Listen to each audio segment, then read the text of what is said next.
व्यासपीठावरती उपस्थित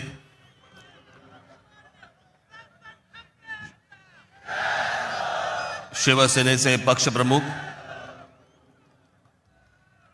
उद्धव ठाकरे,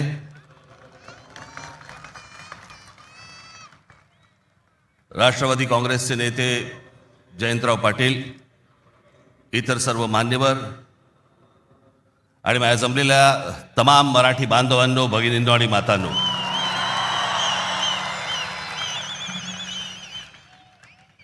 खरं तर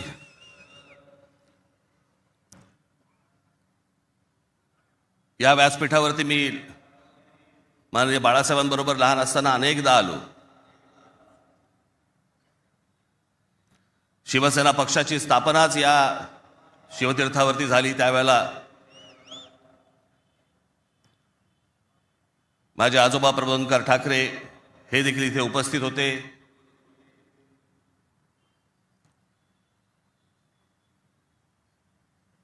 माझे वडील श्रीकांत ठाकरे हे देखील उपस्थित होते.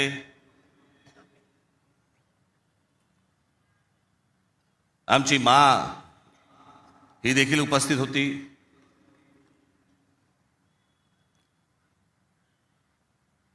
खरं आज या क्षणाला हे दोन भाऊ एकत्र आल्यानंतर आम्ही आज माझे आजोबा प्रबोधनकार ठाकरे, माननीय बाळासाहेब ठाकरे, माझे वडील श्रीकांत ठाकरे आणि आमच्या माँ आज खरं तर इथे हजर असायला पाहिजे होत्या.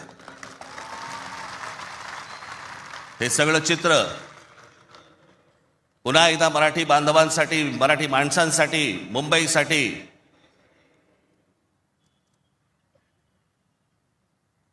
हा आम्ही दोन भावांनी उभारलेला हा सगळा लढा इथे नसले तरी वरून पाहत असतील.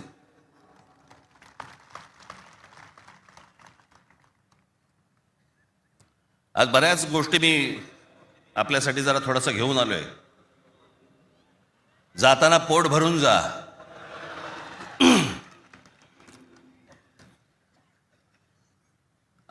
अनेक सामाजिक संस्था आहेत, मराठीवरती काम करणारे आहेत, अनेक लोक आहेत, ज्या लोकांनी अनेक दिवस आवाज उठवला या सगळ्या विषयात. मी सर्वप्रथम त्यांचे मी आभार मानतो. दीपक पवार आहेत, त्यांच्याबरोबरचे अनेक सहकारी आहेत, त्यांचे आभार मानतो. अनेक टेलिव्हिजन चॅनलचे आणि वर्तमानपत्रांचे संपादक आहेत, पत्रकार आहेत, त्यांनी गेले काही दिवस जी आम्हाला साथ दिली त्याबद्दल त्यांचेही मी मनापासून आभार मानतो.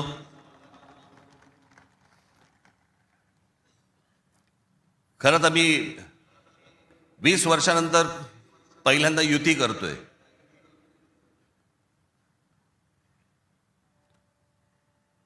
आणि त्याच्यामुळे अनेक या युतीच्या सगळ्या अख्ख्या प्रोसेसमध्ये अनेक लोकांना तिकीटं दिली गेली, अनेक लोकांना तिकीटं नाही देता आली, अनेक जण नाराज झाले, जे जवळचे होते, सहकारी होते. काही जणांना वाटलं दुसऱ्या पक्षात जावं, काही नाराज झाले, काही रागावले, काही गोष्टी झाल्या, होतात. त्याला काय, आमच्या पण हातात काही गोष्टी नसतात. पण त्यांना दुखवणं हा काही आमचा हेतू नव्हता. पण तरी मी त्या सर्वांची, जर दुःखी झाले असतील, नाराज झाले असतील, त्या सर्वांची मी दिलगिरी व्यक्त करतो.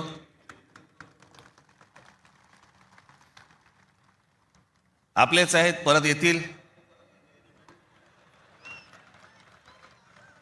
कारण जे आत्ता आहेत तेच कुठे जातील माहीत नाही. त्याच्यामुळे ते गेलेले आहेत ते येतीलच परत.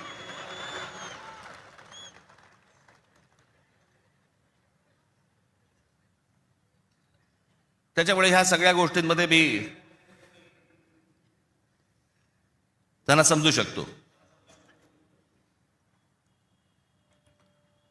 मुळात मी आणि उद्धव आम्ही दोघेजण एकत्र येण्याचं सगळ्यात महत्त्वाचं कारण म्हणजे या मुंबईवरती आलेलं संकट.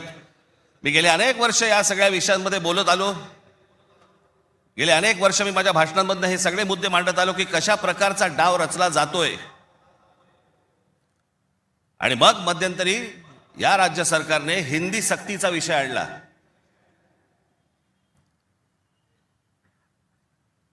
आणि त्यावेळेला मग मीही कडाडलो, उद्धवही कडाडला. आणि त्या सगळ्या याच्यामध्ये त्याच्या अगोदरच माझी एक मुलाखत झाली आणि त्याच्यामध्ये मी सांगितलं होतं की कुठच्याही वादापेक्षा आणि कुठच्याही भांडणापेक्षा महाराष्ट्र मोठा आहे.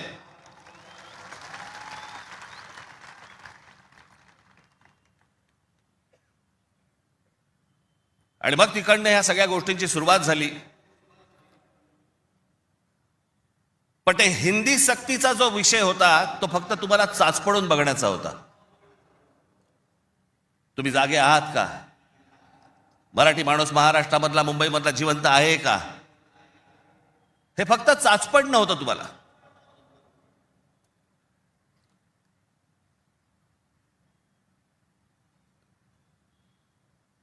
(2024) याच्यानंतर या विधानसभा निवडणुकांनंतर या सरकारला काय फेफराला माहित नाही. जे हवं वाटेल ते मनाला काय जे हवं ते करायला लागले. आली कुठून हिंमत?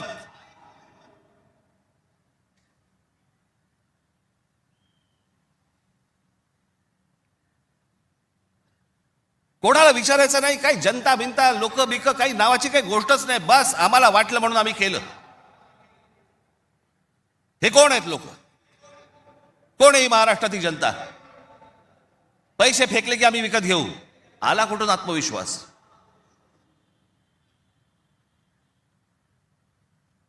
इतकी वर्ष मी आता राजकारण बघतोय. काँग्रेसची लोक सत्तेवरती होती, अनेक लोक सत्तेवरती होते, परंतु ते लोकांना घाबरून असायचे, जनतेला घाबरून असायचे. आता घाबरणं बिबरणं काहीच नाही. गृहीत धरून टाकले तुम्हाला. कुठून येतात मतं ह्यांच्याकडे, कशी येतात, काय येतात, याचा लढा येतं बाकीच्या ठिकाणी सगळ्या ठिकाणी सुरूच आहे. ते बोगस वोटर आणि ते ईव्हीएम मशीन पासून सगळ्या गोष्टी सुरू आहेत. पण ह्याच्यामध्ये सगळ्यात महत्वाची गोष्ट बघा, आता उद्दामपणा कुठपर्यंत गेला यांचा. अकोटमध्ये भाजपने एमआयएमशी युती केली. बदलापूरमध्ये भाजपने काँग्रेस बरोबर युती केली. 66 जण बिनविरोध निवडून आले. बिनविरोध म्हणजे तिकडच्या मतदारांचा अधिकारच काढून टाकला. ते मतदारच नाही करू शकत. आज 66 आहेत. हे पुढे आकडे वाढत जाणार. त्याला कळलंय की काय प्रकारचे आपण कशा प्रकारे लोकांना विकत घेऊ शकतो. वाईट या गोष्टीचं वाटतं विकले जातात. तुळजापूरमध्ये विनोद गंगणे नावाचा एक ड्रग्ज मधला रॅकेट मधला एक माणूस, ड्रग्ज रॅकेट मधला, त्याला भाजपने तिकीट दिलं. ड्रग्ज विका, काही विका,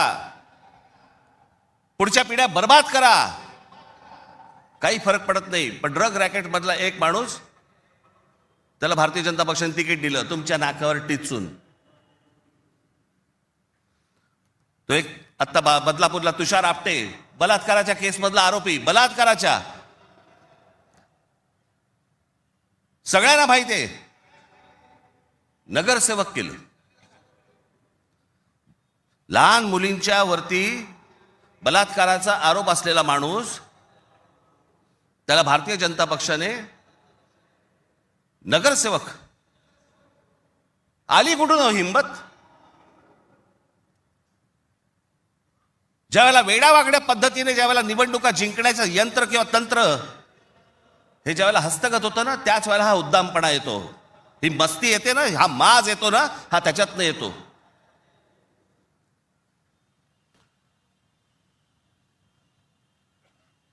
अख्खी मुंबई विकायला काढली, अख्खा महाराष्ट्र विकायला काढला, अख्खा देश विकायला काढला.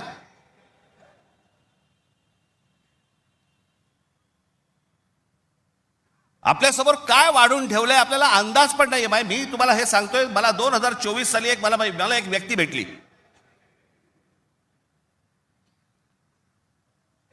लोकसभेच्या निवडणुका झाल्यानंतरची गोष्ट सांगतोय.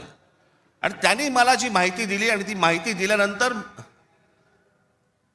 माझे सगळे लोक, माझे काय रिसर्च टीम सगळी जी काही कामाला लागली, ते जे काही झालंय ते आज मी तुम्हाला इथे दाखवणार आहे.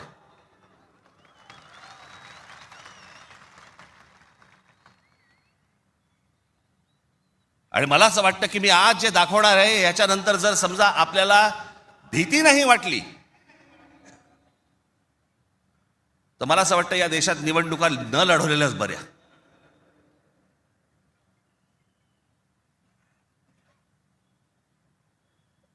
म्हणजे आता साधी गोष्ट, तुम्ही फक्त तुम्हाला 2014 नरेंद्र मोदी पंतप्रधान झाले त्या वेळेला, हे मला आता 24च्या नंतर आता हे पुढे सगळं समजायला लागलं. या गेल्या वर्षी 24 नाही, हो 24 नंतर साधारणपणे विधानसभा निवडणुकांच्या आसपास मला ह्या सगळ्या गोष्टी आमच्या रिसर्च टीम मध्ये यायला लागल्यावरती मला धक्का बसायला लागला. कारण आपण असे बघतच नाही कधी, आपण डोळे झाक करत बसतो आणि नक्की काय खणलं जात आहे आपल्या खालून आणि आपल्याला माहितीच नाही. याचं कारण अनेक हिंदी इंग्रजी टेलिव्हिजन चॅनल सगळं ब्लॉक करून टाकलंय. कोणी काय तुम्हाला दाखवणार पण नाही. दाखवलं की वरनं फोन येतो, वरनं दट्ट्या येतो, जाहिराती बंद करून टाकू. मी आता फक्त एक पहिला मॅप मी तुम्हाला भारताचा दाखवतो, 2014चा. दाखवा रे.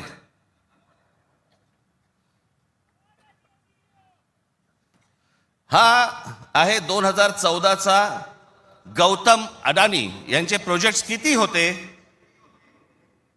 हे तुम्हाला दाखवणार आहे. 2014ला पंतप्रधान नरेंद्र मोदी पंतप्रधान व्हायच्या अगोदर गौतम अडानी कुठे होते आणि आता पुढचं फक्त बघत राहा की आता 2024-25ला गौतम अडानी आता कुठे आहेत. फक्त सरकारच्या आशीर्वादाने. आणि तुम्हाला जर नाही धक्का बसला तर मला सांगा जरा, दाखवा.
हे फक्त 10 वर्षातलं आहे. जगामध्ये असा एकही माणूस नसेल जो 10 वर्षामध्ये इतका श्रीमंत झाला. मला कुठच्या उद्योगपतीने उद्योग करू नये या मताचा मी नाहीये, इतका दळभद्री विचार माझा नाहीये. पण या देशामध्ये इतके उद्योगपती असताना एका माणसावरती इतकी मेहरबानी या देशामध्ये होते, मी जगातनं तर दाखवतच नाही अजून. फक्त 10 वर्षामधली गोष्ट ही, 10 वर्षातली. एकाच माणसाला सगळ्या गोष्टी दिल्यात, वीज दिली, सिमेंट बनवण्याच्या उद्योगामध्ये गौतम अडाणी हा माणूस कधी नव्हताच 2014च्या अगोदर. आज देशातला 2 नंबरचा सिमेंटचा व्यापारी येतो. उद्या माणसाने समजा उद्या वीज बंद केली, आम्ही अंधारात. सिमेंट महाग केलं, काही बोलू शकणार नाही. सगळी पोर्ट्स खालपासून वरपर्यंत सगळी पोर्ट्स अदानीना, सगळी विमानतळं अदानीना.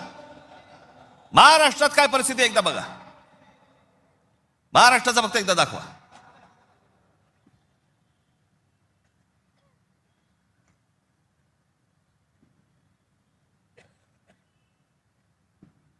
महाराष्ट्रामध्ये फक्त एका ठिकाणी 2014ला फक्त गौतम अडाणी एका ठिकाणी आहेत उद्योग. 2025ला बघा,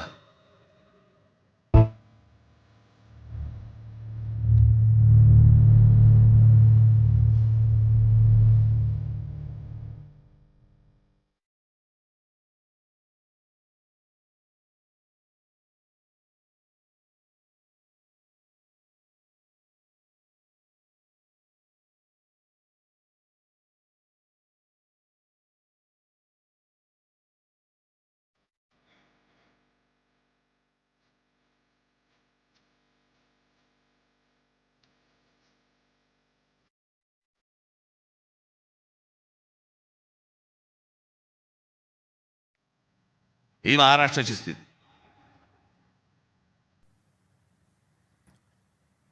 आणि मी जे सतत सांगतो ना, हा जो MMR रिजन मुंबई, या मुंबईवरती मी आता फक्त तुम्हाला वाचून दाखवणार आहे. या फक्त MMR रिजन मध्ये काय फक्त केलंय तेवढं फक्त बघून घ्या. मुंबई महानगर क्षेत्रात अदानी 29 जून 2018 रिलायन्स इन्फ्रास्ट्रक्चर कंपनी ताब्यात, मुंबई वीज पुरवठा क्षेत्रात प्रवेश. एप्रिल 2021 नवी मुंबई विमानतळाच्या कामाला सुरुवात. 2021 मुंबई आंतरराष्ट्रीय विमानतळ ताब्यात. अंधेरी पश्चिम येथील RTOची जमीन अदानी यांना 5,000 कोटींना. ऐरोली इथे डेटा सेंटरसाठी 92 एकर जमीन 1,500 कोटींमध्ये. धारावी पुनर्विकास प्रकल्प अदानींना. महाराष्ट्रात स्मार्ट वीज मीटर बसवण्यासाठी 13,888 कोटींचं कंत्राट. भांडूप कल्याण इथे मीटर्स बसवली जाणार. मुंबई आणि नवी मुंबईत हायर स्केल डेटा सेंटर सुरू करण्यासाठी महाराष्ट्र सरकारशी 50,000 कोटींचा सामंजस्य करार.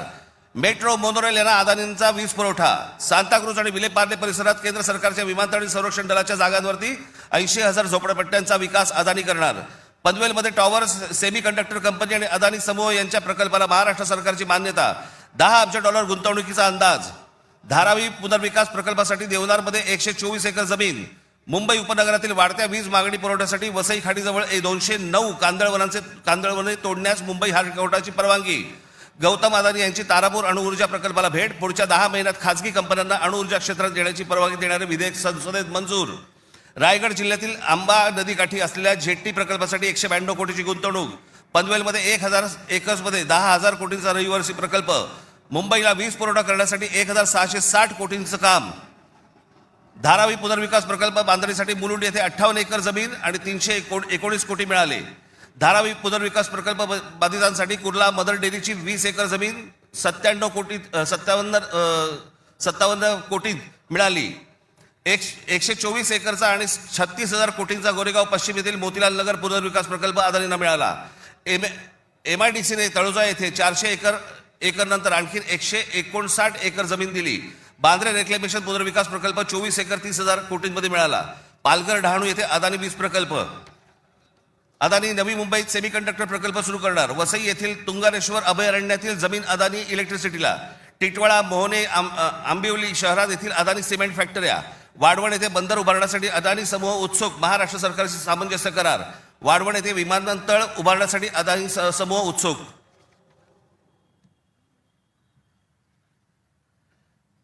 हे मी तुम्हाला सांगतोय ना, हे कशा प्रकारे तुम्हाला आवडलं जातंय याचा काही आपल्याला अंदाज, आपल्याला कळतंय हे काय चाललंय. आता हा सगळा वाढवणला आता बंदर येतंय म्हणून मी म्हटलं बंदर येत असेल चांगली गोष्ट आहे. महाराष्ट्रात बाजूला विमानतळ कशासाठी तर म्हणे मुंबई विमानतळावरचा सगळा कार्गो तिकडे नेणार. आणि नवी मुंबई विमानतळ जे बांधलंय इथून इंटरनॅशनल आणि डोमेस्टिक या आपल्याकडच्या इकडच्या विमानतळावरनं, छत्रपती शिवाजी महाराज आंतरराष्ट्रीय विमानतळावरनं डोमेस्टिक आणि इंटरनॅशनल नवी मुंबईला नेणार. ही प्रोसेस हळूहळू सुरू झालेली आहे. आणि पुढे हा संपूर्ण विमानतळ विकायला काढणार. या शिवाजी पार्क मैदान एवढी जवळपास 50 ते 60 शिवाजी पार्क मैदानं बसतील एवढा प्लॉट आहे तो, धारावीला लागून. अशी नाही ना मुंबई आम्हाला मिळवत आहेत. आम्ही बदा पैसे ओततो, जमिनी विकत घेतो, जमिनी सगळ्या काढून घेतो. आणि इकडच्यांचं काय घेऊन बसलोय आपण, या सरकारमध्ये बसलेत त्यांचं. ते काहीतरी करू शकतात का? काहीच नाही करू शकत. मी मागे एक उदाहरण दिलं होतं ना, बादशाच्या हातावरचा ससाणा असतो नाही का, जो ससाणा पक्ष्यांनाच मारून आणतो. स्वतः पक्षी आहे पण तो पक्ष्यांनाच मारून आणतो. पु ल देशपांडेचं एक फार छान वाक्य आहे की स्वकीयांचा घात करणारी औलाद ही काय फक्त पक्षांमध्ये नसते, मला तर आता कळले राजकीय पक्षांमध्ये आली आहे.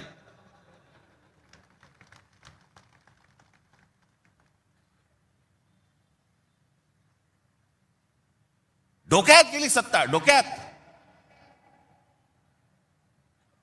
हा जो भूगोल आहे ना, हा भूगोल नीट समजून घ्या. हे वाढवण बंदरापासून तिकडे वरती जे आहे ना त्याला लगेच लागून गुजरात आहे. यांचं पहिल्यापासूनचं डोक्यामध्ये जे होतं ना की मुंबई गुजरातला न्यायची.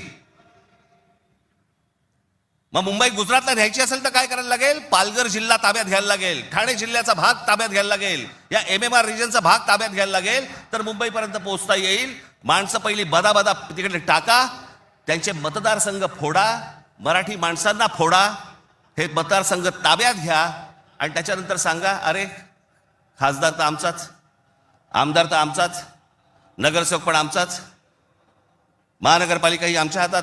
हे सगळं करून मुंबई गुजरातला कशी जोडता येईल याच्यासाठीचे हे सगळे लॉंग टर्म प्लॅन सगळे सुरू आहेत. आणि आम्ही बेसावत, आमच्यामध्ये जातीपातीमध्ये भांडणं लावली जात आहेत. हा मराठा, हा ओबीसी, हा अजून कोणी. एकदा मुंबई हातात तर गेली ना बाबानो, महाराष्ट्र झारखंडपेक्षा काही वेगळा करणार नाहीत. हे मुंबई ही तुमची राजधानी आहे, मुंबई ही तुमची ताकद आहे. पण जो मस्तवालपणा जो अंगामध्ये शिरलेला आहे यांच्या, की आम्ही काहीही करू, कुठूनही मतं आणू, जे यांनी विधानसभेला केलं तेच करण्याचा हे आत्ता पण प्रयत्न करणार. आमच्यावरती भ्रष्टाचाराचे आरोप करतायत. काय बोलताय काय तुम्ही? देवेंद्र फडणवीस ज्यावेळेला मुख्यमंत्री होते त्यावेळेला यांनी छगन भुजबळांना जेलमध्ये टाकलं होतं, हो की नाही? आता मांडीला मांडी लावून बसलेत. अजित पवारांचे बैलगाडीभर पुरावे घेऊन गेले होते. काय किती 70 का 80 हजार कोटीचा काहीतरी घोटाळा, त्याच्याबद्दल पुरावे बैलगाडीतनं घेऊन गेले होते. आता काय सांगतायत, कोर्टात केस आहे, पुरावे असतील तर त्यांना अटक होईल. अरे मग तुम्ही पुरावे दिले होते ना, द्या आता कोर्टात. ही सगळी बाहेरून सगळी माणसं आणायची, इथे भरायची, तुमचा टक्का कमी करायचा, तुमचं अस्तित्व घालवायचं. इथे येऊन ह्यांची माणसं बोलणार, इथे उत्तर भारतातनं माणसं येणार आणि म्हणणार इथे तुम्हाला. काल एक कोणतरी उत्तर भारतातला माणूस बोलत होता म्हणे, मुंबईमध्ये म्हणे नोकऱ्या जर घ्यायच्या असतील महानगरपालिकेमध्ये तर इथल्या स्थानिकांना उत्तर भारतीय लोकांना दिल्या पाहिजेत. हे बाहेरून येणारे म्हणे कोल्हापूर, सातारा, सांगलीवरनं येणारी माणसं हे बाहेरच्या लोकांना द्यायची नाहीत म्हणून. बाहेरची लोक म्हणजे आमच्या सातारा, कोल्हापूर, सांगलीमध्ये येणारी आता हे बाहेरची लोक झाली आणि हे आतले.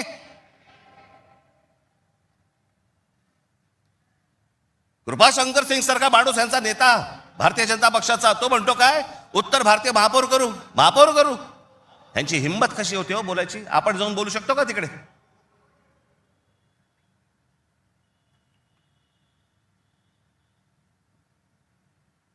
याचं कारण तुम्ही एकत्र येऊच नाही याच्यासाठीचा बंदोबस्त यांनी केलेला आहे. म्हणून काय करायचं? पैसे टाका, माणसं फोडा. यांचं मुंबईवरचं लक्ष उडालं पाहिजे, महाराष्ट्रावरचं लक्ष उडालं पाहिजे. हे मराठी म्हणून कधी एकत्र येताच कामा नयेत. आणि मग आपल्याला जे साध्य करायचंय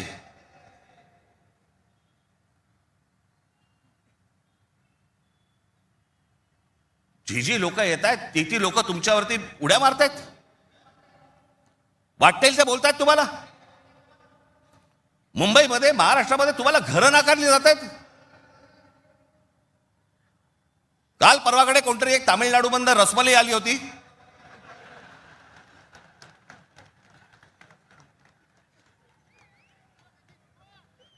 तो सांगतो मुंबईचा आणि म्हणजे महाराष्ट्राचा संबंध काय? भडव्या, तुझाच काय संबंध आहे इथे याचा?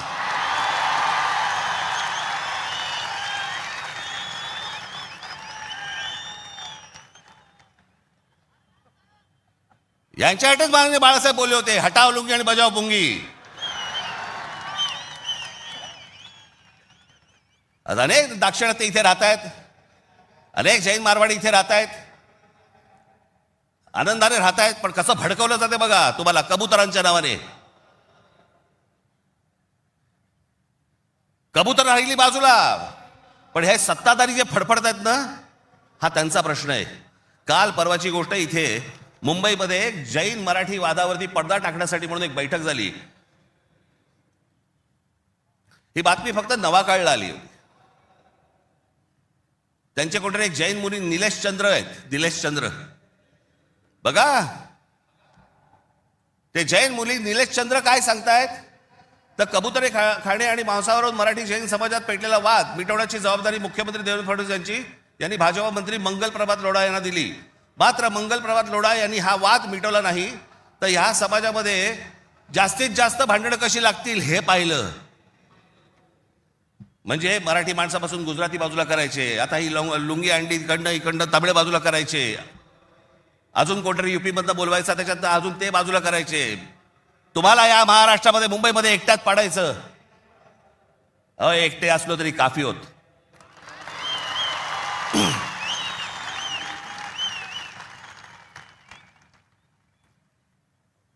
नको त्या वादात जाऊ नका. आमच्या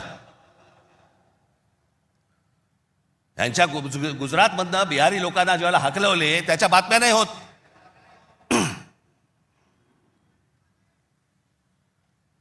ज्याने बिहारी लोकांना तिकडनं हकलवले, जवळपास 10 का 20 हजार लोकांना हकलवून दिले बिहारमधनं, भारतीय जनता पक्षाने त्याला तिकीट दिलं, निवडणुकीचं तिकीट दिलं.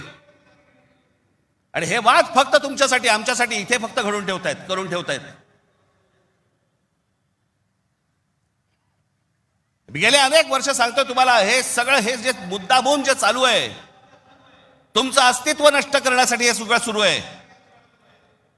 आज ही मुंबई हातामध्ये गेली. मुंबई का पाहिजे हातात? आज केंद्रामध्ये यांची सत्ता, राज्यामध्ये यांची सत्ता, पण उद्या मुंबईमध्ये, ठाण्यामध्ये, कल्याण डोंबिवलीमध्ये, आमच्या MMR रिजनमध्ये उद्या ह्यांना जर काही करायचं असेल, महानगरपालिकेची परवानगी लागेल. आणि महानगरपालिका जर आपल्या हातात असतील, हे जमिनी विकून देऊ शकत नाहीत, हे अदानीला जमीन देऊ शकत नाहीत.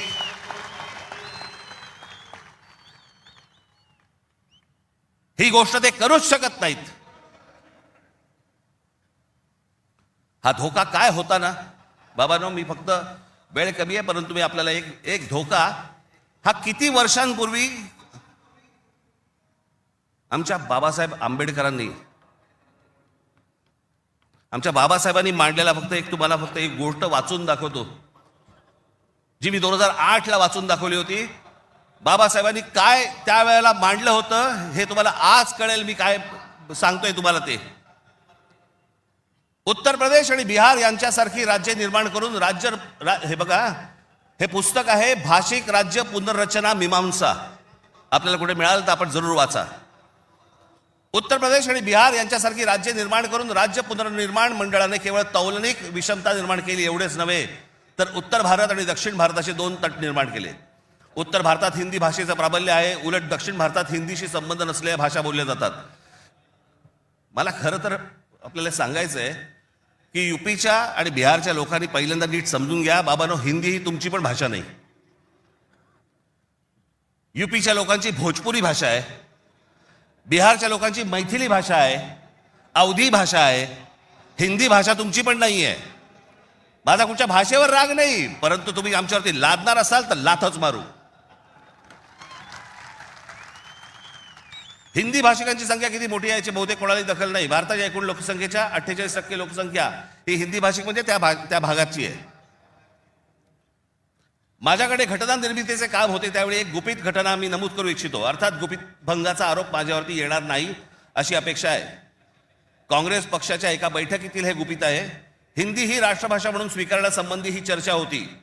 घटनेचे 115वे कलम राष्ट्रभाषेसंबंधी आहे. या कलमावरती जेवढी गरमागरम चर्चा व्हायला झाली तेवढी इतर कोणत्याही कलमावरती झाली नाही. प्रदीर्घ चर्चेनंतर हे कलम माताच टाकले आणि काय आश्चर्य, 78 विरुद्ध 78 असे मतदान झाले. कुठलाच निर्णय घेणे शक्य झाले नाही. या वस्तुस्थितीमुळे दक्षिण भारताचा उत्तर भारतावरती किती कटाक्ष आहे हे तुमच्या लक्षात येईल.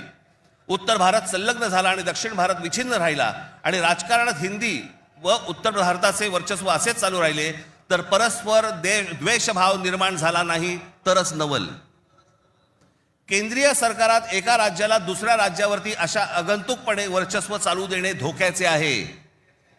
घटक राज्ये समतोलाची राखण्यास केंद्रीय शासनामध्ये काही तरतूद नसल्यामुळे नवनिर्मित बिजोड राज्यांमुळे 5 प्रदेशांखेरीज इतर राज्यात अविश्वास आणि असंतोष निर्माण होईल. सध्याच्या केंद्रीय शासन पद्धतीमुळे भारताच्या राजकारणात उत्तर प्रदेश इतर राज्याहून प्रबळ ठरेल ही भीती केवळ दक्षिण भारतीयांचीच नसून पंजाब, बंगाल व इतर राज्यांनी व्यक्त केलेली आहे आणि ही भीती निराधार आहे असे कोणीही छातीरोखपणे सांगू शकत नाही. या भीतीचे निराकरण केले नाही आणि आत्ता विशेष उपाययोजना केली नाही तर ही भीती राष्ट्रीय ऐक्यास घातक ठरल्याशिवाय राहणार नाही. हे सत्य कोणी लपवून शकत नाही. आमच्या परमपूज्य डॉक्टर बाबासाहेब आंबेडकरांनी तेव्हा लिहून ठेवलंय की हे किती घातक आहे ते. हे काय चाल चालू आहे तुमच्या विरोधात, हे काय प्रकारचं षडयंत्र सुरू आहे. जो इतका बलवान महाराष्ट्र, इतका सुसंस्कृत महाराष्ट्र, या देशाला दिशा दाखवणारा महाराष्ट्र, सगळ्या बाजूनी संपन्न असा महाराष्ट्र, हे सगळ्या बाजूनी येत आहेत आणि महाराष्ट्र आणि तुम्हाला फक्त इथे तुमचे चावे घेत आहेत. तुम्हाला उद्ध्वस्त करायचं आहे ना. उठा या जमिनीवरनं, निघा इथून, आम्ही येत आहोत. काल परवाकडेच मी एका चॅनलला सांगितलं, हिरे असतात, मोती असतात, सोनं असतं, चांदी असते, अजून काही मौल्यवान गोष्टी असतात, फक्त जमीन या एकाच गोष्टीला रिअल इस्टेट म्हणतात, खरी संपत्ती. दुसऱ्या कोणत्याही गोष्टीला रिअल इस्टेट म्हटलेलं नाहीये, फक्त जमिनीला रिअल इस्टेट म्हटलंय. कारण ती तुमची संपत्ती आहे. तुमच्या पायाखालची जमीन आणि तुमची भाषा ही मेली की तुमचं अस्तित्व संपलं, तुम्ही कोणी नाही आहात. जगात अनेक देश, अनेक लोक हे भाषा संपली, देश गेला, जमीन गेली म्हणून संपले. हाच डाव त्यांचा आहे. वेगवेगळ्या मार्गाने येत आहेत आणि वेगवेगळ्या मार्गाने तुमच्यावरती आक्रमण करतायत आणि तुम्हाला सांगतायत निघून जा इथनं. संयुक्त महाराष्ट्राच्या वेळेला देखील विरोध करणारे या मुंबईमधले अनेक धनिकच होते, गुजराती होते पण धनिक होते. आज पण तेच चालू. आणि आज हे संकट त्यावेळेला तर इतकं नव्हतं, पण आज खरं तर तुमच्या उंबरठ्यावरून वरती येऊन उभं आहे. कधी तुमच्या दरवाज्यावरती टकटक होईल तुम्हाला पण कळणार नाही. कधी तुम्हाला इथनं बाहेर काढतील तुम्हाला कळणार पण नाही. आज मुंबई, उद्या ठाणा, कल्याण, डोंबिवली, सगळे सगळे भाग, उद्या पुणा, नाशिक, जे जे चांगलं आहे. आज कोकणपट्टी अख्खी रिकामी करतायत. जमिनीच्या जमिनी विकत घेतल्या जात आहेत. मी त्यावेळेला त्या बुलेट ट्रेनला विरोध केला होता. आजही माझा विरोधच आहे. कुठे चालली आहे बुलेट ट्रेन? बुलेट ट्रेन फक्त बघा, ही बुलेट ट्रेनचं स्टेशन, शेवटचं स्टेशन गुजरातमध्ये चाललंय, जिकडे गिफ्ट सिटी उभी केली आहे. Gift city. Ahmedabad bullet train station पासून 90 किलोमीटरवर ढोलेरा नावाचं एक पूर्ण नवीन शहर बसवलं जातंय. ढोलेरा नावाचं एक पूर्ण नवीन हे शहर 903 स्क्वेअर किलोमीटरचं आहे, म्हणजे मुंबईपेक्षा 1.5 पट मोठं. आणि तिथे वेदांत आणि फॉक्सकॉनची 1.5 लाख करोडची सेमी कंडक्टर प्रोजेक्ट्स येत आहेत. अहो, आपल्याला समजत पण नाही हे काय चालू आहेत नक्की, ह्यांचे कुठून रूळ चालले आहेत आणि कुठून गाड्या चालल्या आहेत आणि कुठून यांचे मार्ग सुरू आहेत आणि काय घेऊन जायचंय ह्यांना आणि काय आणायचंय, इथे काय भरायचंय. एकदा जाऊन बघा हो, वसई विरार पासून सगळ्या गोष्टी बघा, कसे कसे भरत येत आहेत, कसे भरत येत आहेत. तुम्हाला घरं नाकारणार, ह्यांना सगळ्यांना घरं मिळणार. तिकडनं बाहेरच्या राज्यातनं गुजरातमध्ये येणार, ह्यांना घरं मिळणार, तुम्हाला नाकारणार. अहो, तुम्हीच नसाल, तुमचंच अस्तित्व नसेल, काय चाटायची आहे महानगरपालिका?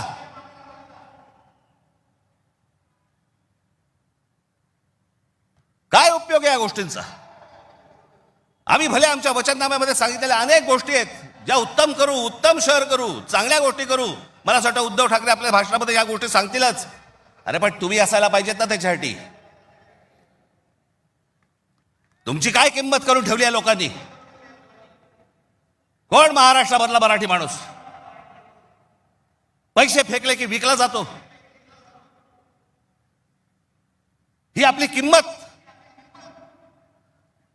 आणि ही बोली लावणारे कोण? आमचेच. दुसऱ्यांच्या हातावरती बसून त्यांचा उद्देश साध्य करण्यासाठी आमचे लोक हे आमच्या लोकांना फोडतायत. काय दुर्दैव आहे बोला.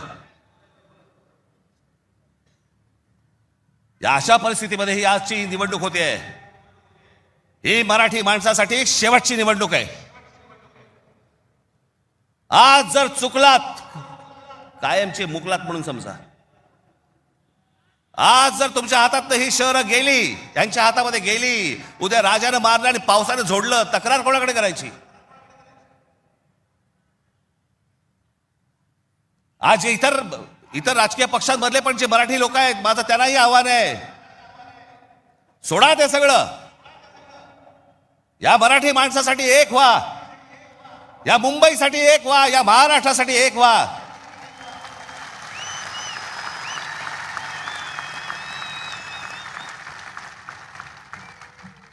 ज्या इतक्या वर्षांच्या परंपरेने, इतक्या लोकांच्या तपश्चर्याने ही मुंबई महाराष्ट्राला मिळाली. 107 आमचे हुतात्मे गेले. उद्या मुंबई गेली तर त्या पुतळ्यानंतर काय अर्थ उरतो? आणि पुतळे काय म्हणतील ते? आमचा मराठी माणूस बेसावध राहिला आणि म्हणून आम्ही मिळवलेली मुंबई आम्हाला गमवावी लागली. आज तुमच्या समोर ही सोन्यासारखी संधी आलेली आहे. आम्हाला सत्ता काय, सत्याचं काय करू? सत्तेशिवाय पण आज पण लाथा मारल्यात ना. अनेक अंगावर आले, त्यांना तुडवलेच ना. पण तुम्हाला ह्यांचा माच, या सगळ्या लोकांचा, सत्ताधाऱ्यांचा तुम्हाला उतरवायचा या निवडणुकीमध्ये. कुठेही बेसावध राहू नका. माझी आपल्याला सगळ्यांना एक फक्त सांगणं आहे, हे ईव्हीएम मशीनवरती लक्ष ठेवा. दुबार मतदार सकाळी 6 वाजता, मला जेवढे काय BLA नेमलेले आहेत, सकाळी 6 वाजता तिकडे सेंटरवरती पाहिजेत दोन्ही पक्षांचे. आणि दोन्ही पक्षातले जे सगळे लोक आहेत यांना फक्त मी एकच सांगतोय, बाबांनो, आता आपल्यातलं काही वाद नाही. आता खरी लढाई त्यांच्याशी आहे.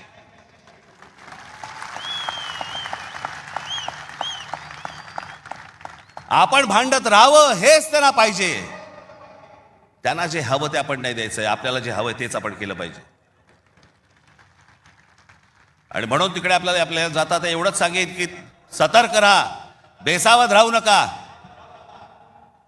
आणि जर दुबार मतदार जर तिकडे आला, सकाळी 7 वाजता फोडून काढा.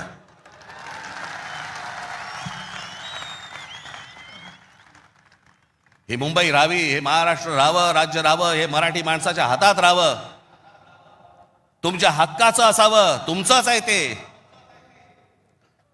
आणि मला असं वाटतं की जो लढा आजपर्यंत मराठा साम्राज्याने दिला, तो लढा आज तुम्हाला, आज सगळ्यांना, तुम्हाला, आम्हाला सगळ्यांना करायचा आहे.